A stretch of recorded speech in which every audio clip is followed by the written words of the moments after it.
அன்பார்ந்த சகோதர சகோதரிகளை, இயேசு கிறிஸ்து நாமத்தினால உங்களை நான் வாழ்த்துகிறேன். இப்போ நம்ம என்ன பார்க்க போகிறோம்னா, வேதத்திலேருந்து ஒரு சில செய்திகளை நம்ம இப்போ பார்க்க போகிறோம்.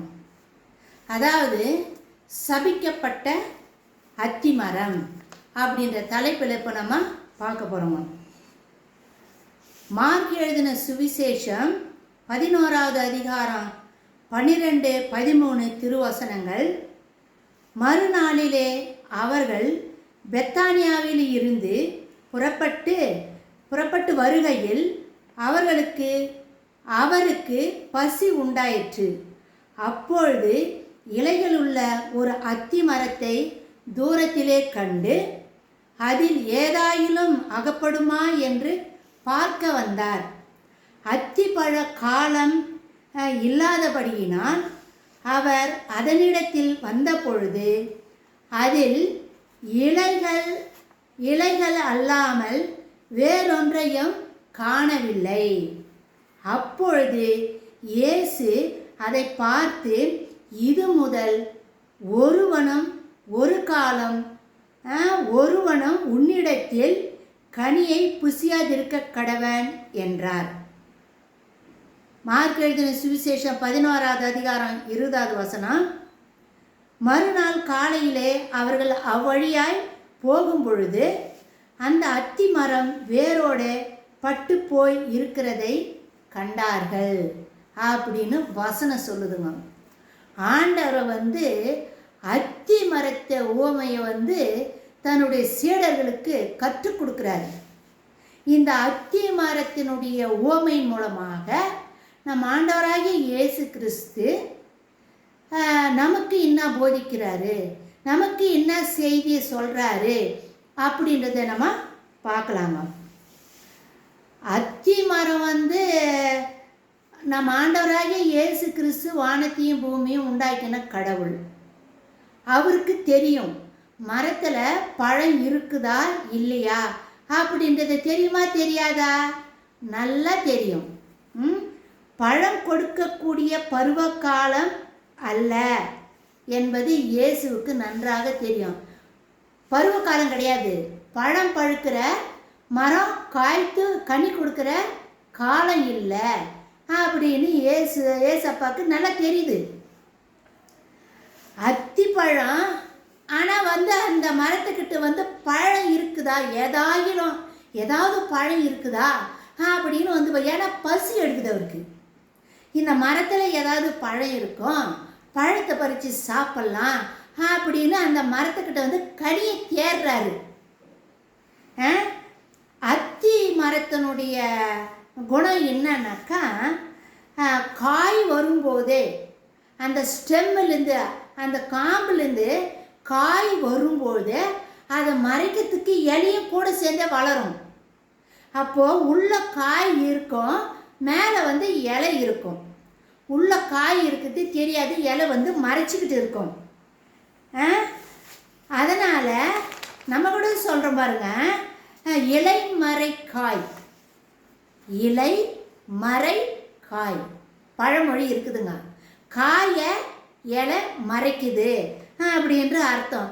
ஏன்னா நம்ம ஆண்டவராகிய இயேசு கிறிஸ்து தூரத்துலேருந்து அந்த மரத்தை பார்க்குறாரு. இலைகள் அதிகமாக இருப்பதால் கனியும் இருக்கணுமே.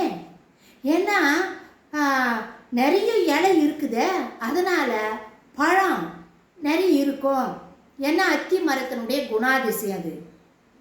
காய் வரும்போதே அது மேலே இலையும் வளரும். அப்போ நிறைய இலை அந்த மரத்தில் பச்சை பசேல்னு செழிப்பாக நல்லா இருக்குது, இலை நல்லா இருக்குது. பார்க்குறாரு, கனி இருக்கணும், இலை இருந்தால் கனி இருக்கணும்.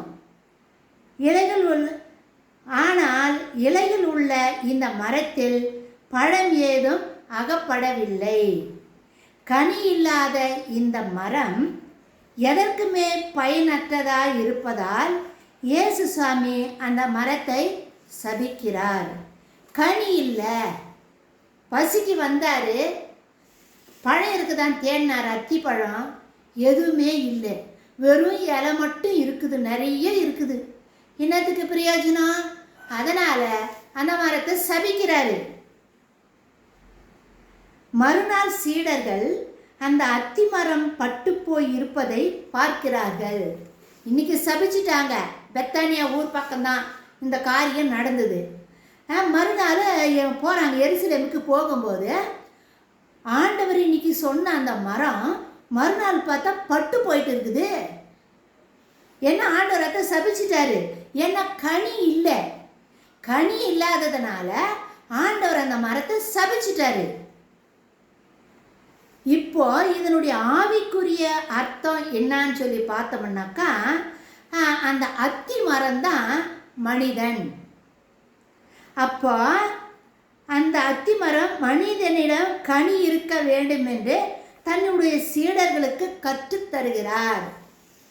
மரம் இருக்குது, இலை நிறைய இருக்குது, கனியும் இருக்கணும். ஆனால் கனி இல்லை. அதனால் அந்த மரத்தை சபிக்கிறாரு, பட்டு போயிடுச்சு. இதிலிருந்து ஆண்டவர் தன்னுடைய சீடர்களுக்கு என்ன கற்றுக் கொடுக்குறாருனாக்கா, மனுஷன்தான் அந்த அத்தி மரம். அதாவது மனிதனிடம் கனி இருக்கணும். கனி கேட்குறாரு. ரட்சிக்கப்பட்டிருக்கிறோம், ஞானஸ்நானம் பெற்றிருக்கிறோம், வேதத்தை வாசிக்கிறோம். ஆனால் கனி இருக்குதா? ஆண்டவர் கேட்குறாரு, கனி இருக்குதா? ஏன்னா இதன் ஆவிக்குரிய அர்த்தம் என்னவென்றால், நாம் கிறிஸ்துவின் சீடர்களாய் இருக்கலாம், கிறிஸ்துவை பின்பற்றி வாழ்கிறவர்களாக இருக்கலாம். இலைகள் அதிகமாய் பச்சை பசேல் என்று இருப்பதைப் போல நாமும் நீதிமானை போல பக்திமானை போல தோற்றமளிக்கலாம். எப்படி அத்தி மரம் பச்சை பசேல்னு இலை நிறைய இருந்து பசுமையாக இருக்குதுன்னு அது தோற்றமளிக்குதோ, அது போல ஒரு கிறிஸ்துவன், ஒரு மனிதன் தோற்றத்தில் அவன் நீதிமானாக தெரியலாம், பக்திமானாக தெரியலாம்.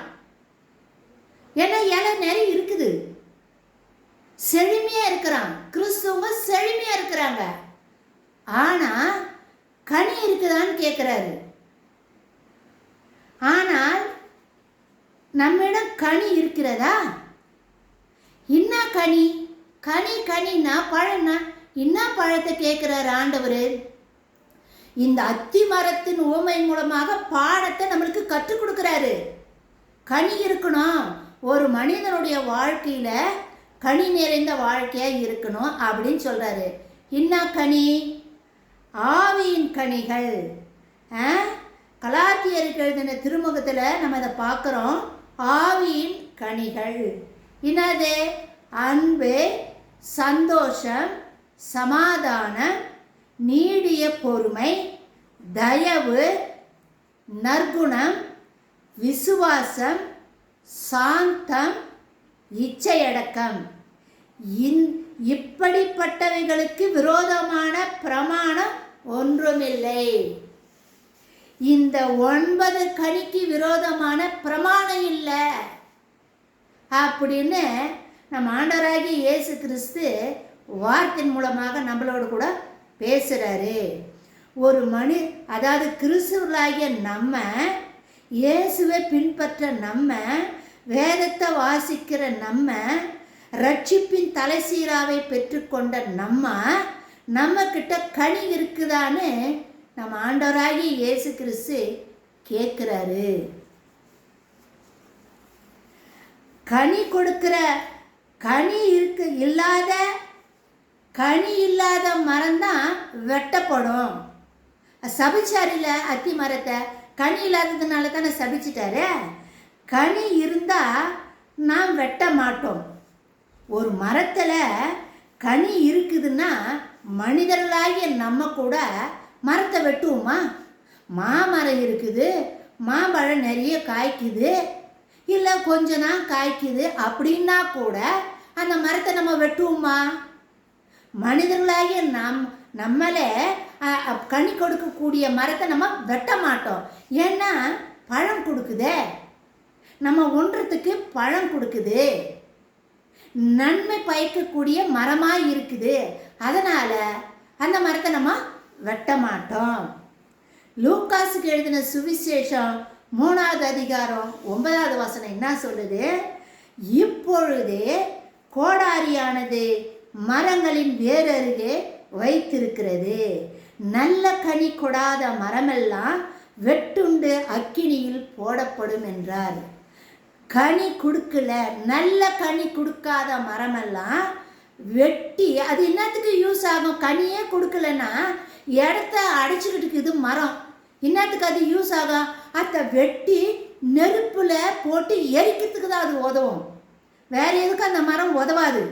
அதனால் வெட்டுண்டு அக்கினியில் போடப்படும் என்றார். நல்ல கனி இல்லை, இந்த ஆவிக்குரிய 9 கனிகள் நம்மக்கிட்ட இல்லைன்னா நம்ம வெட்டப்படுவோம், நம்ம அக்கினியில் தூக்கி எரியப்படுவோம் அப்படின்னு சொல்கிறாரு. கனிகளினாலே நாம் மற்றவர்களை அறிந்து கொள்ள முடியும். இப்போ மரத்தில் ஒரு பழம் இருக்குதுன்னா அது என்ன பழம்? மாம்பழமா, பலாப்பழமா, கொய்யா பழமா, என்ன பழம் இருக்குது? அந்த அந்த பழத்தை வச்ச அது என்ன மாதிரி மரம் அப்படின்னு நம்மளால் புரிந்து கொள்ள முடியும். அதே மாதிரி தான் ஆவியின் கனிகள். நம்மக்கிட்ட என்ன கனி இருக்குது, அந்த கனியை வச்சு நம்ம எப்பேற்பட்டவங்கன்னு நல்லா புரிந்து கொள்ள முடியும் அப்படின்றாங்க. பழத்தை வச்ச மரத்தை அறிஞ்சிக்கலாம். நம்மக்கிட்ட இருக்கிற நல்ல கனி இருக்குதா, கெட்ட கனி இருக்குதா, நல்ல மரமா கெட்ட மரமா அப்படின்றத அந்த கனியை வச்ச, நமக்குள்ளே இருக்கிற அந்த குணாதிசயங்களை வச்ச இவங்க இப்பேற்பட்டவங்க அப்படின்னு நல்லா புரிந்து கொள்ளலாம் அப்படின்றாங்க. ஆவியின் வரம், அதாவது ஆவியின் வரம் நம்மக்கிட்ட இருக்குது. ஆண்டவர் பரிசுத்த ஆவியானவர் நம்மளுக்கு வரங்களை கொடுக்குறாரு. ஆவியின் வரம் நம்மக்கிட்ட இருக்குது, ஆனால் கனி இல்லை. வரம் இருக்குது, பரிசுத்த ஆவியார் நமக்குள்ளே இருக்கிறாரு, கிரியை செய்கிறாரு. ஆனால் பரிசுத்த ஆவியை பெற்ற நம்மக்கிட்ட கனி இல்லை. பரிசுத்த ஆவியை பெற்று இருந்து, அதாவது பல வரங்கள் பெற்று இருந்தாலும் கூட கனி இல்லைன்னா நம்ம வெட்டப்படுவோம், நம்ம நெருப்பில் தூக்கி போடப்படுவோம், அக்கினிக்கு இரையாக்கப்படுவோம் சொல்கிறாங்க. அதாவது ஆவி வரங்கள் ஆவியானவருக்கு உரியுது.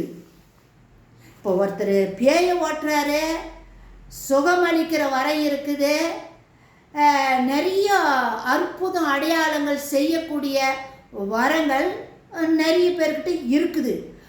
அது நம்ம செய்கிற கிரியை கிடையாது. பரிசுத்த ஆவியானவர் நமக்குள்ளே இருந்து அவர் செய்கிற காரியம். ஆவியின் வரங்கள் எல்லாம் ஆவியானவருக்கு சொந்தமானது, கடவுளுக்கு சொந்தமானது, அவருக்குரியது. அது அது நம்மக்கிட்ட இருந்தால் நம்ம பரலோகம் போயிடலாம் அப்படின்னு நினைக்க கூடாதுங்க. ஏன்னா பரிசுத்த ஆவியை பெற்று இருந்தாலும் கூட, வரங்கள் இருந்தாலும் கூட கனி இருக்கணும்ன்றாரு. நம்மக்கிட்ட கனி இருக்கணுமா? வரங்கள் கடவுளுக்குரியது, கனிகள் நமக்குரியது. மத்தேயு எழுதின சுவிசேஷம் 7வது அதிகாரம் 22, 23 திருவசனம் என்ன சொல்லுது? அந்த நாட்களில் அநேகர் என்னை நோக்கி, கர்த்தாவே கர்த்தாவே, உமது நாமத்தினாலே தீர்க்க தரிசனம் உரைத்தோம் அல்லவா, உமது நாமத்தினாலே பிசாசுக்களை துரத்தினோம் அல்லவா, உமது நாமத்தினாலே அநேக அற்புதங்களை செய்தோம் அல்லவா என்பார்கள். ஊழிய காலத்தில் இப்படியெல்லாம் நாங்கள் செஞ்சோமே ஆண்டவரே அப்படின்னு சொல்லுவாங்களாம். மத்தேயு 7வது அதிகாரம் 23வது வசனம் என்ன சொல்லுது? அப்பொழுது நான் ஒரு காலம் உங்களை அறியவில்லை. உன்னை எனக்கு தெரியாதுன்றாரு. அக்கிரம செய்கைக்காரரே, என்னை விட்டு அகன்று போங்கள் என்று அவர்களுக்கு சொல்லுவேன். அக்கிரம சிந்தை உள்ளவங்களை இப்படி சொல்றீங்களே, இப்படியெல்லாம் ஊழி செஞ்சுன்னு சொல்றீங்களே, ஆனால் கூட உன்னை எங்களுக்கு தெரியாது அப்படின்னு ஆண்டவர் தெரியாதுன்றாராம். அப்பாலே போங்கன்றாரு, என்னை விட்டு அகன்று தூரம் போன்றாரு. மத்திய எழுதின சுவிசேஷம் 7வது அதிகாரம் 21வது வசனம், பரலோகத்தில் இருக்கிற என் பிதாவின் சித்தத்தின்படி செய்கிறவனே பரலோக ராஜ்யத்தில் பிரவேசிப்பான். என்னை நோக்கி கர்த்தாவே கர்த்தாவே என்று சொல்லுகிறவன் பரலோகத்தில் பிரவேசிக்க முடியாது அப்படின்னு வசனம் சொல்லுதுங்க. தெரியாதுன்றாங்களாம். தெரியாது எனக்கு. மத்திய எழுதின சுவிசேஷம் 25வது அதிகாரம் 35வது வசனம், 36, 40வது வசனம் என்ன சொல்லுதுன்னா, நான் பசியாய் இருந்தேன், எனக்கு போஜனம் கொடுத்தீர்கள். தாகமாய் இருந்தேன், எனக்கு தாகம் தீர்க்க தண்ணீர் தந்தீர்கள். அந்நியனாய் இருந்தேன், என்னை சேர்த்து கொண்டீர்கள். வஸ்திரம் இல்லாமல் இருந்தேன், எனக்கு வஸ்திரம் கொடுத்தீர்கள். வியாதியாய் இருந்தேன், என்னை விசாரிக்க வந்தீர்கள். காவலில் இருந்தேன், என்னை பார்க்க வந்தீர்கள். சிறியவர்களாகிய என் சகோதரரில் இவர்களில் ஒருவனுக்கு நீங்கள் எதை செய்கிறீர்களோ அதையே எனக்கு செய்தீர்கள் என்று மெய்யாகவே உங்களுக்கு சொல்லுகிறேன் அப்படின்னு சொல்கிறாருங்க. இதெல்லாம் இந்த பூமியில் நம்ம செய்ய வேண்டிய காரியங்கள். பசித்தவனுக்கு உணவு கொடுக்கணுன்றாரு, தாகமாய் இருக்கிறவங்களுக்கு தண்ணி கொடுக்கணும்னு சொல்கிறாரு, அந்நியனாய் இருக்கிறவனை சேர்த்துக்கோ, அனாதியாய் இருக்கிறவனை நீ சேர்த்துக்கோன்றாரு, ஆடை இல்லாதவனுக்கு நீ ஆடை கொடுன்றாரு, வியாதியாய் இருக்கிறவனை நீ போய் பாரு, அவனை சந்தி, அவனுக்கு ஆறுதல் சொல்லு அப்படின்றாரு. காவலில் இருந்தேன், சிறைச்சாலையில் அடைப்பட்டு இருந்தேன், என்னை பார்த்து எனக்கு ஆறுதலான வார்த்தை சொன்னியா? இதெல்லாம் நீ செஞ்சியானா அது நீ எனக்கு செய்கிற மாதிரி. அப்போஸ்தலர் பணி 9வது அதிகாரத்தில் ஆண்டவர் சவுல்கிட்ட என்ன சொல்கிறாரு? சவுலே சவுலே, ஏன் என்னை துன்பப்படுத்துகிறாய் அப்படின்னு கேட்டார். சவுல் இயேசு கிறிஸ்துவை துன்பப்படுத்தினாரு, கிறிஸ்துவங்களை தானே துன்பப்படுத்தினாரு, அது நீ என்ன துன்பப்படுத்தின மாதிரின்றாரு. மனிதனுக்கு நீ என்ன செய்யறியோ அது நீ எனக்கு செய்கிற மாதிரி. அதே தான் அங்கே கூட உங்களை விட சின்ன சிறியவர்களுக்கு, உங்களை விட கீழே இருக்கிறவங்களுக்கு இந்த காரியத்தையெல்லாம் நீ செய்தியனா அது நீ எனக்கு செய்த மாதிரி. அதனால் ஆண்டவர் நம்ம மரிக்கும் பொழுது அவர் சமூகத்தில் போய் நம்ம நிற்குவோம், விசாரணைக்காக நிற்குவோம். அப்போ ஆண்டவர் இந்த மாதிரி கேள்வியெல்லாம் நம்மளை கேட்பாரு. நம்மக்கிட்ட ஆண்டவர் கனி இருக்குதான்னு பார்க்குறாரு. அன்பு, ரட்சிக்கப்பட்ட நம்மக்கிட்ட, வேதம் வாசிக்கிற நம்மக்கிட்ட, ரட்சிப்பின் தலை சீராவை அணிந்திருக்கிற நம்மக்கிட்ட அன்பு இருக்குதா? நல்லா கோயிலுக்கு போகிறோம், வேதத்தை வாசிக்கிறோம், அன்பு இருக்குதா? சந்தோஷமாக இருக்கிறியா? உலகத்தையே நினச்சி கவலை பண்ணுகிறியா? கிறிஸ்துக்குள் மகிழ்ச்சியாக இருப்பது நல்லதுன்னு வசனம் சொல்லுது. சமாதானம், எல்லார்கிட்டையும் சமாதானமாக இருக்கிறியா? கசப்பு இல்லாமல், வெறுப்பு இல்லாமல் சமாதானமாக இருக்கிறியா? நீடிய பொறுமை, ஏன்னா கடவுள் நீடிய பொறுமை உள்ளவர். அந்த பொறுமை நம்மக்கிட்ட இருக்குதான்னு கேட்போம். நீண்ட பொறுமையாக இருக்கிறியா? இல்லாதது பொல்லாத கூட சொல்லுவாங்க, ஆனால் கூட பொறுமையாக இருக்கிறியா? நம்ம ஆண்டவர் எப்படி சிலுவையில் எப்படி இருந்தார் பொறுமையா, அந்த மாதிரி நம்ம பொறுமையாக இருக்கிறோமா? தயவுன்னா மனம் இறங்கிறது, இறக்க குணம், மனம் இறங்கிறது, அடுத்தவங்க மேலே இரக்கமாக இருக்கிறது, கடின நெஞ்சமாக இரக்கம் இல்லாத இரக்கமுள்ள குணமாக இருக்கிறோமா, மனம் இறங்குறோமா? ஆண்டவர் இந்த உலகத்தில் நம்ம ஆண்டவராகி இயேசு கிறிஸ்து ஊழி காலத்தில் மனிதர்களை பார்த்து இறக்கப்பட்டார். அந்த இறக்கம் நம்மக்கிட்ட இருக்குதா? நற்குணம், நல்ல குணம், கெட்ட குணம் இல்லை, நல்ல குணம் என்கிட்ட இருக்குதா? நம்மக்கிட்ட இருக்குதா?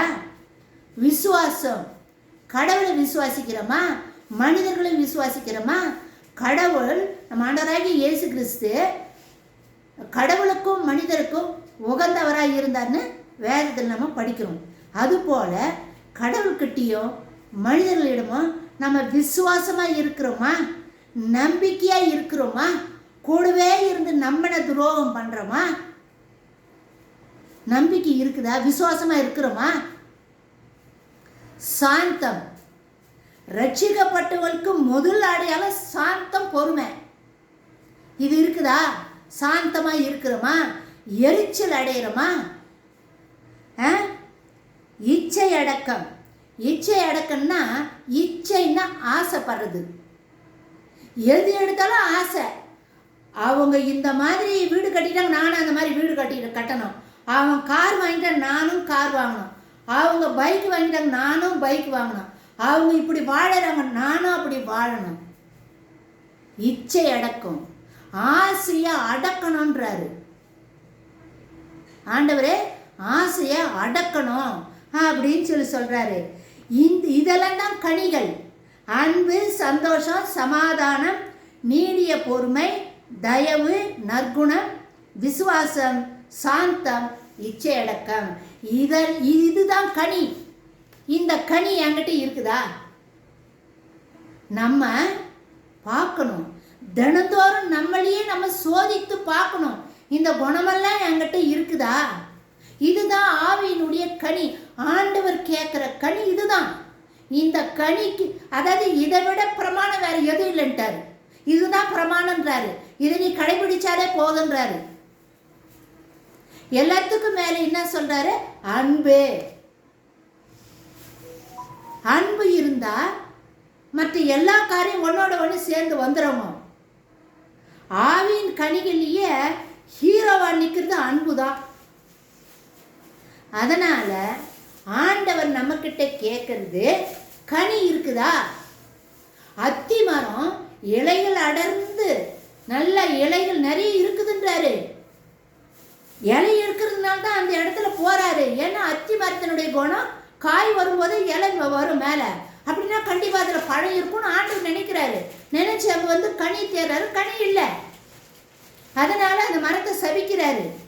எனக்குள்ள நமக்குள்ள ஆவின் கனி இருக்கணுமா? கனி இருந்தா நம்ம கண்டிப்பா நரகம் போக மாட்டோமா.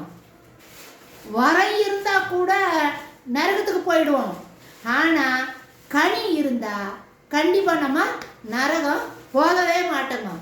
அதனால தினந்தோறும் ஒரு பெரிய பேப்பர்ல கூட எழுதி, நம்ம ஒரு வீட்டுக்கு முன்னாடி கூட, நம்ம வீட்டுக்குள்ள கூட இதை வச்சுக்கிட்டு, நம்ம போசல வரசலெல்லாம் இந்த மாதிரி குணம் என்கிட்ட இருக்குதா அப்படி டெய்லி நம்மளே நம்ம சோதித்து பார்த்து, கனி இல்லைன்னா கனி தரக்கூடிய மரங்களாக நம்ம மாறுவோம். ஆண்டவர் ஒன்றத்துக்கு கனியை தான் கேட்குறாரு, வேற என்ன கேட்குறாரு? கனி தான் கேட்குறாரு. அத்தி மரத்தில் பசிக்கு அத்தி மரத்தில் போய் பழம் இருக்குதா தானே பார்த்தாரு. ஆண்டவர் ஒன்றத்துக்கு நம்மக்கிட்ட ஏதாச்சும் இந்த கனிகளே ஏதாவது உங்ககிட்ட இருக்குதா அப்படின்னு ஆண்டவர் கேட்குறாரு. இதுதான். அப்படி கனி இல்லைன்னா அந்த மரமானது வெட்டுண்டு தீயில் போடப்படும். நற்கனி கொடாத மரமெல்லாம் வெட்டுண்டு தீயில் போடப்படும் அப்படின்னு வசனம் சொல்லுதுங்க.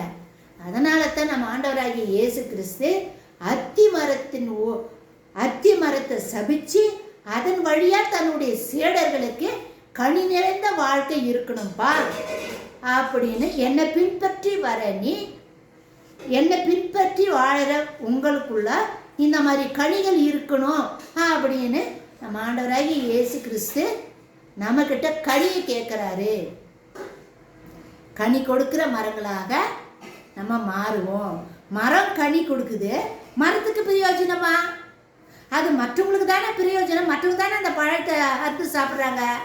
அதுபோல் இந்த குணமெல்லாம் நம்மக்கிட்ட இருக்குதுன்னா நம்ம மற்றவங்களுக்கு பயனுள்ள பாத்திரமாக, கனி கொடுக்கிற மரமாக, மற்றவங்களுக்கு நன்மை பயக்கக்கூடியவர்களாக இந்த உலகத்தில் நம்ம நல்ல கனி கொடுக்கிற மரங்களாக இருப்போம் அப்படின்னு தான் அத்தி மரத்தினுடைய ஓமையின் வழியாக ஆண்டவர் நம்மளுக்கு பாடத்தை கற்றுத்தராரு.